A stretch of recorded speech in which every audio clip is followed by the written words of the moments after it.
வணக்கம். இந்த ஆடி மாசத்துல வரக்கூடிய நாக சதுர்த்தி, இந்த ஜாதகத்துல நாகதோஷம், சர்வதோஷம், ராகு கேது தோஷம்னு சொல்லக்கூடியவங்க இந்த நாள்ல போயிட்டு கோவில்கள்ல வழிபாடு பண்றது ரொம்ப நல்லது. அதுவும் ஸ்ரீ செல்வ விநாயகர் கல்யாணராமர் ஆலயத்துல அன்னைக்கு பக்தர்கள் கையாலேயே நாக தேவதைக்கு அபிஷேகம். அதுக்கு அடுத்த நாள் பார்த்தீங்கன்னா கருட பஞ்சமி.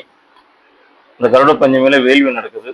இந்த சர்வதோஷம் ஜாதகத்துல யாருக்கெல்லாம் சர்வதோஷம் இருக்கோ, இந்த ராகு கேது தோஷம் இருக்கோ, ஜாதக ரீதியா பாதிப்பு ஏற்பட்டவங்க, வாழ்க்கையில நிறைய கஷ்டங்கள் பட்டிருப்பீங்க.